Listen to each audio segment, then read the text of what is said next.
God damn it with these surprise announcement albums. Jesus Christ. Did Bono put you guys up to this? Seriously.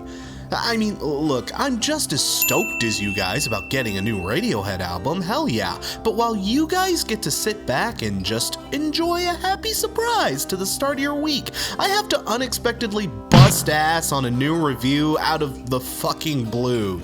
God damn you, Tom York. God damn you and your weird lazy eye. I mean, I was working on a bad album covers episode, I was getting the script started for the new catch-up quickie, I've even been working on a new Patreon rewards video, and... I'm sorry, I'll quit complaining. I didn't mean that, Tom, you're a reasonable man, I'll get off your case. Besides, Radiohead has always done tricky shit like this, pretty much since In Rainbows, so it's more my fault for not seeing it coming. I guess after the 5-year wait, I just wasn't 100% certain we were getting new Radiohead. No, really, King of Limbs was kinda disappointing overall.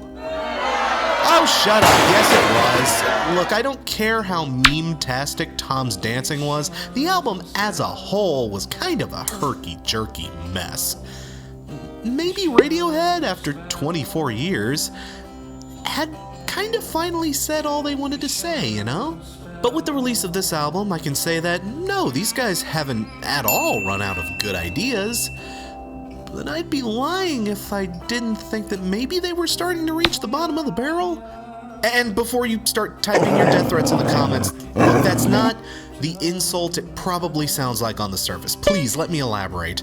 This album is an insanely gorgeous, gripping, and soul-consuming treat. It's probably the most fluid and organic-sounding Radiohead album we've had since... God, maybe since OK Computer.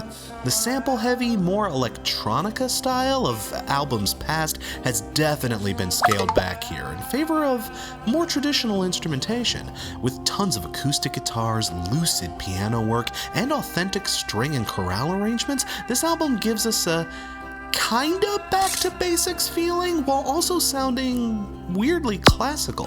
Songs like Burn the Witch and Glass Eye demonstrate just how versatile Johnny Greenwood is at orchestral composing. Not to mention the lovely acoustic guitar work on songs like Desert Island Disc, and the glittery yet oh so slightly distorted piano of The Numbers and Dex Dark. God, where is that coming from?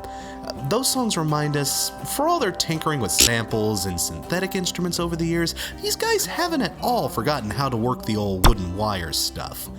And it's not even like the electronic element is absent, not by a long shot. Philip Selway's trademark program drums can be spotted pretty much all throughout this album, but Phil is one of those few drummers who understands when the drum machine is best suited for your style and when you absolutely have to switch it back to canvas. His beats help create the calm, relaxing, sort of easy jazz feel this album has going, while still relaying that undercurrent of foreboding and doom that's come to be a Radiohead staple. Songs like Daydreaming, Full Stop, and Tinker Tailor, etc. really help drive that point home. Their more electronic elements have just been kind of shifted to a support role on this album, as opposed to taking front row center. I found it very refreshing. This album doesn't demand nearly the same amount of challenge from the listener as some of their other albums have. I mean, this album isn't Dark Souls, it's more Symphony of the Night. You can still appreciate the complexity of its arrangement without having to bash your head into a boss 476 times in a row, you know what I mean? All that having been said, I guess that whole running out of ideas comment is still hanging in the air like an eggy fart on an elevator, so let me just go ahead and clarify what I mean by that. Oh, how do I put this? True Love Waits is on this album. Yeah, really, True Love Waits. You know, that absolutely wonderful acoustic staple of their live set? It finally has a studio release. Very weird, given that that song was written in 1995, though this rendition of the song is more of a piano-driven affair, and it's had enough tweaks to remain constant with the soundscape of this album in particular.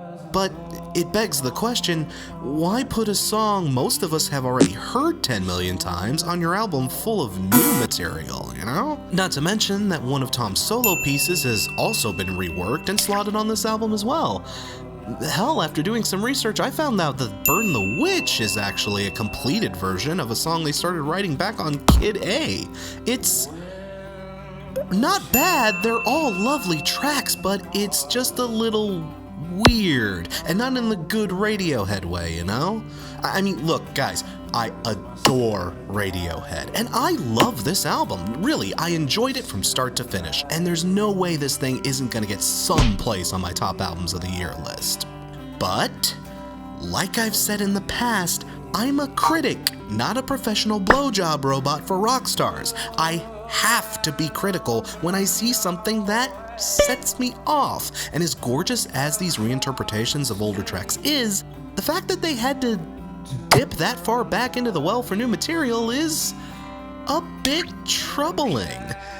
I mean, if it is a sign of troubling times to come, well then we'll deal with those when they come, I guess. But this album specifically is another spellbinding masterpiece to add to your collection. Whether you were listening to True Love Waits in 1995 or just hearing it for the first time now, this is an album you need to have in your collection. A Moon-Shaped Pool gets 4.5 ducks out of 5. Waking up from shutdown.